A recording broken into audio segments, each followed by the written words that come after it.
Look through and say hi. Hi! Today we have a big job.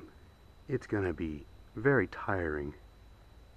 We got to go ahead and get this wheel off, the 923 with the A1 conversion, so the big super singles.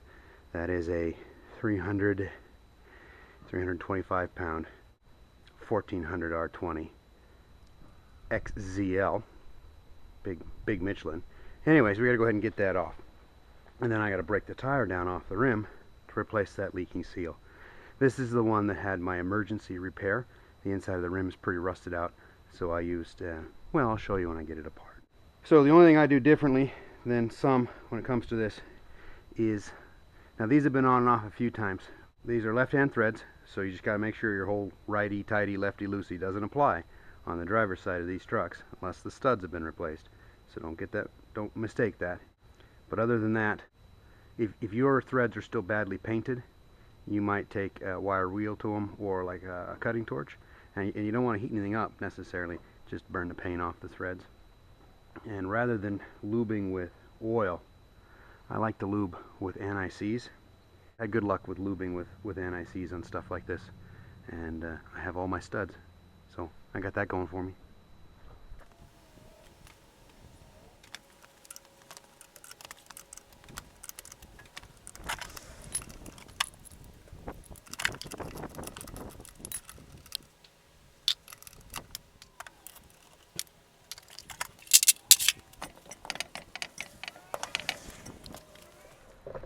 Easy peasy.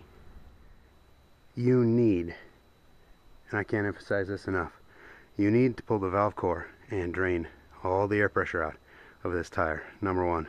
Unless you do that, you'll ruin your studs as you take them loose. And number two, there's a reasonable chance that that ring will come out and take your head off. Remember, pull the valve core.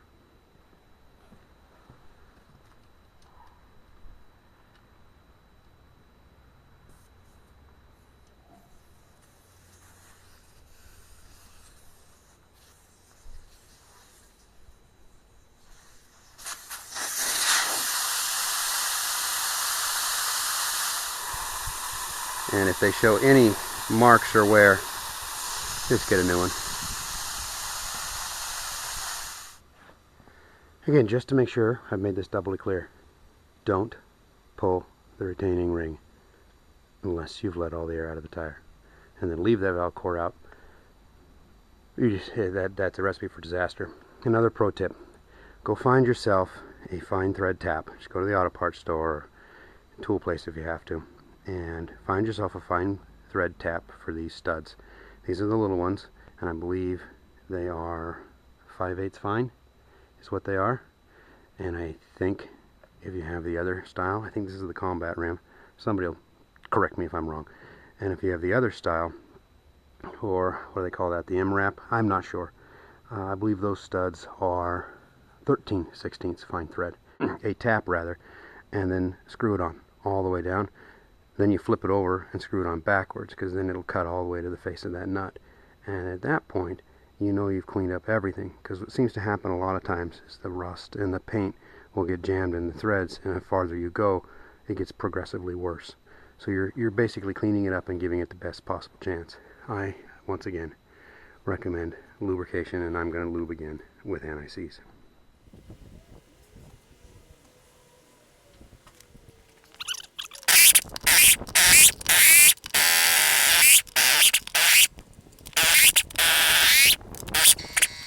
Again, make sure that the air is out, and yeah, I lubed with the anti-seize, but my threads were also already cleaned. So maybe you use whatever you use normally. That's just what I've come to use on this truck. To break the tire loose all the way around, I recommend using a pickaxe, or of course the proper tire tool. And you don't have to hit hard at all. You just work your way down, in and around. If your tire's never been off, this one's only been on for 4 or 5 months, so I'm sure it's fine. You might, run a bead of tire soap around the top edge just to help it out.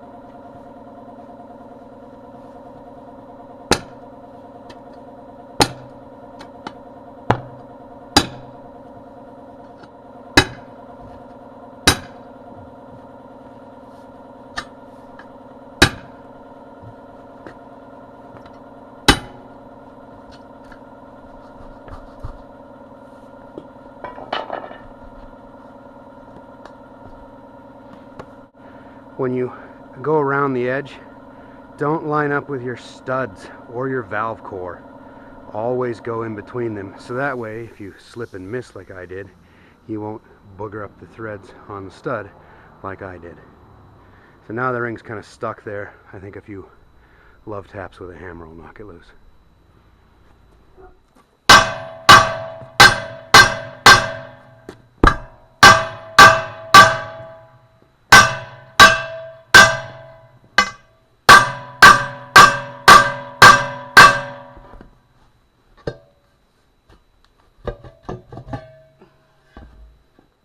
It was stuck down pretty good, unfortunately.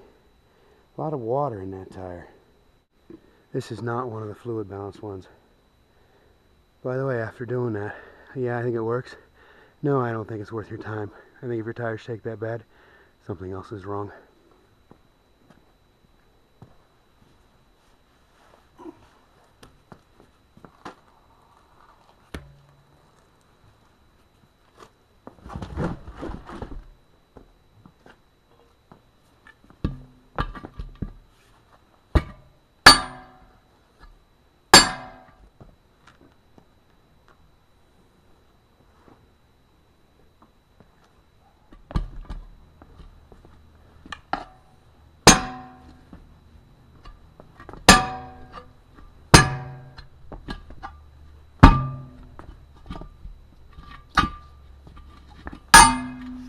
There it came.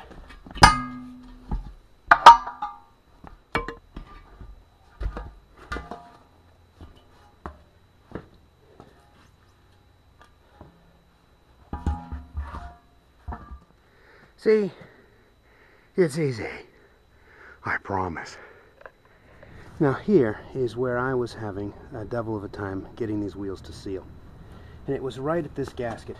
Now there are two types of rims that I've experienced on these trucks, and I'm lucky enough to have both on the same one. Hooray for me.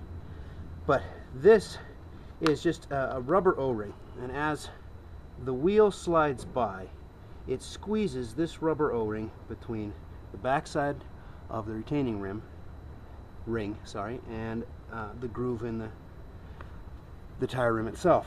Now the rubber O-ring that came out of here when I tore that tire apart was a thicker one, 3/8, and for the life of me, I could not get one. Everybody kept saying that the 1/4 inch would work, and I'll be danged if it did. I just could not get it to hold air, and I took it to a professional tire shop, and all they did was put a tube in it and then give it back to me, which the tube lasted, oh, this is less than like 40 miles, although they assured me it'd work fine. Whatever, right? So there I am sitting there. Every day I don't have the truck running. I'm out money, serious money. I went to the local Ace Hardware, and I bought a child's 20-inch bicycle inner tube. And then I excised the valve stem as neat and carefully as I could, and I wrapped that in there as a filler. All of this through here on my rim is badly torn up, rust pitting, because I think a lot of water gets in between these two. And heck, I mean, this thing was freshly painted, and I kept them clean. I do pressure wash the truck a lot, and maybe that's some of my problems. Kept them clean and dry, and yet look how much rust has formed again. But basically, in order to make up for not only the deep pits in and around here, I filled it with this ring, but it also set in there just nicely with this ring on top of it, and the two of them aired up perfectly. And I ran the rest I ran it up until you saw me take it apart. I wasn't able to get it 100% sealed. I have a tiny air leak, and it means that I lose about 3 psi a day, which was very, very manageable when I was looking at losing, you know, $300-400 a day running the tour company. But it's irritating, and it's certainly not a long-term fix. But I just thought, you know, if a guy took a little more time and a little more care and maybe found a smoother tube or something, that got me running. And I don't think it's something that most people would think about. You know, it's supposed to just have this ring right here. And the downside is they kind of stretch a little bit. So we're going to do two things. I'm going to clean this rim back up again, and I'm going to repaint it. And then once that paint is dried, I'm going to put it together with my homemade silicone O-rings. I got tired of not being able to find what I wanted, so I made one. And obviously if that doesn't work, well then I'll have to mail order, some bigger ones. But Elderly Iron, which is a great channel, you should go check out Elderly Iron. He recommended some JB Weld that you could lay in, clean it, wire brush it, then clean it with lacquer thinner, and then you could lay in JB Weld, sand it smooth, and that would probably take care of those big rust pits in there. So I might try to do that. None of the rust pits, by the way, are bad enough to, bring about rim failure or anything. Just bad enough to interfere with sealing on a 1/4-inch O-ring.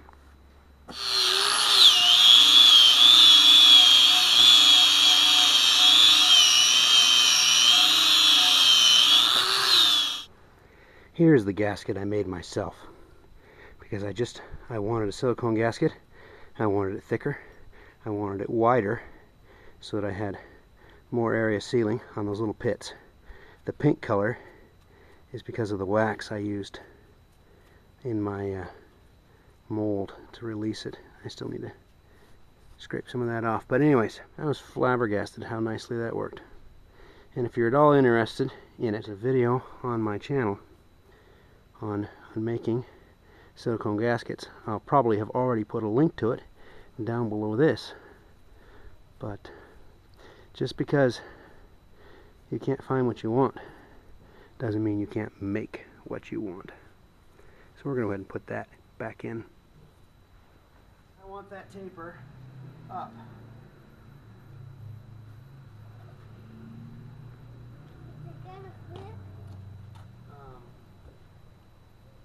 No, it's not going to fit. Okay, so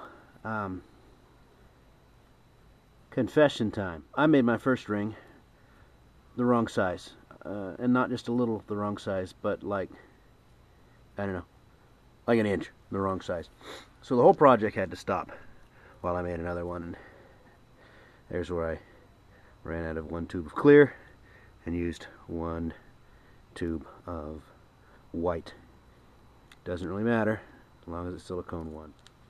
But now we can finally get a look at how this is supposed to work.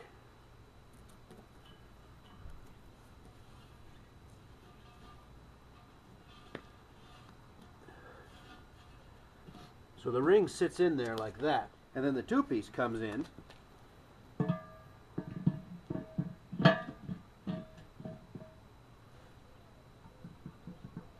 and sandwiches over the top of it. And what's nice is because those rings are tapered, it's allowing that wheel to really sit down in there.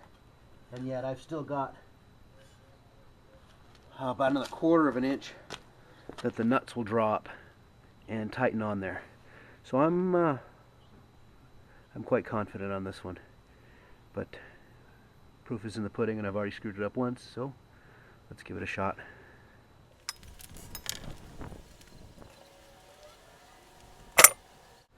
The trick is to feed this in there without interference with the tire itself, so that I can fly that ring down.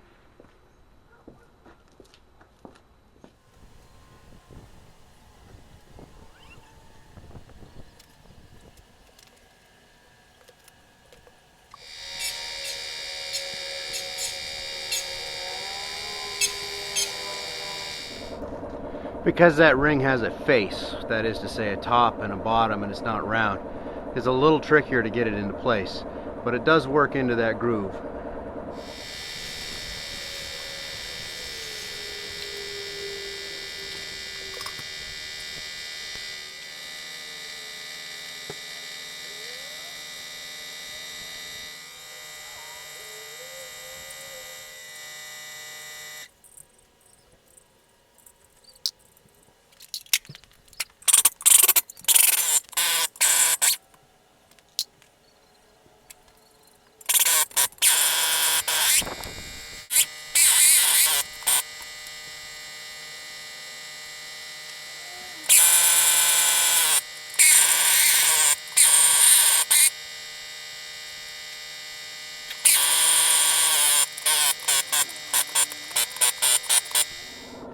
I don't have the ability to torque them.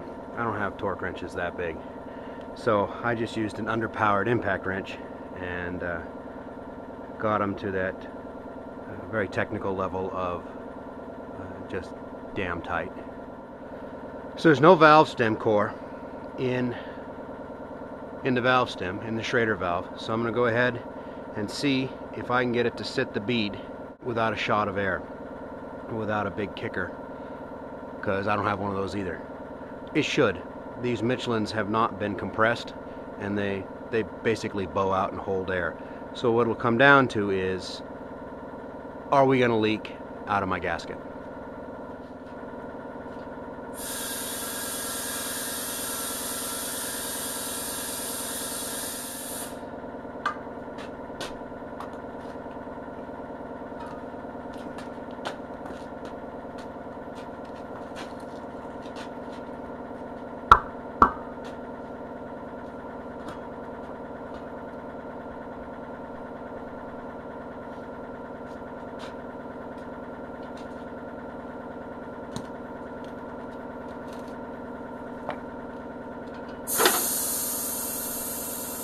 There she took.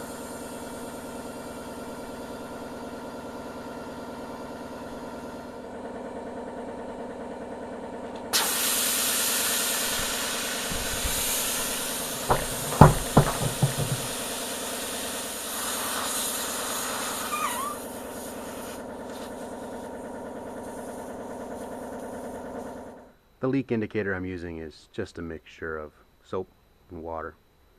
We should get some bubbles. If the inner seal is leaking again, the bubbles will show up right around the edge of the hub. And if the tire is leaking on the rim, the bubbles will show up right around the bead.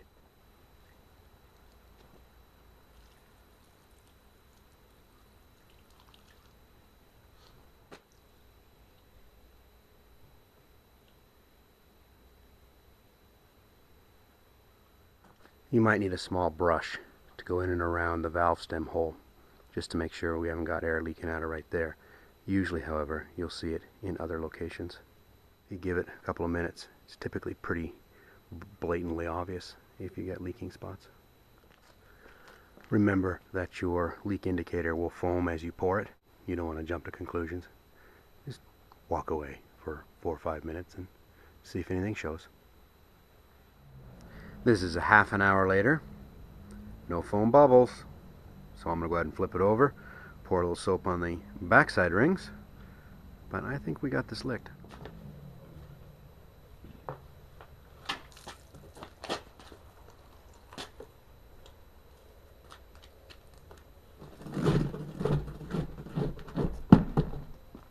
Yeah, did I mention they're big?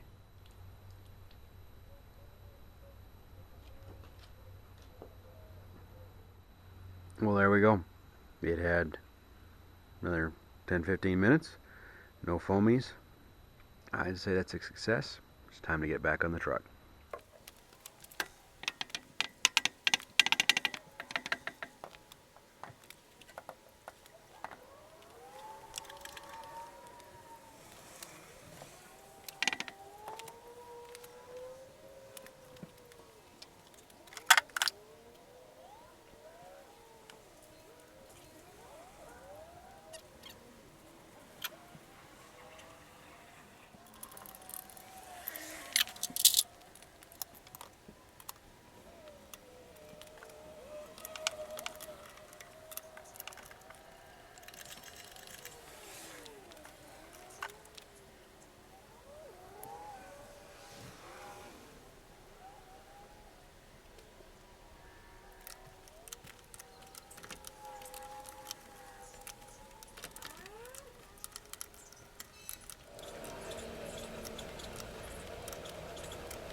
There it sits, back on its own rubber again.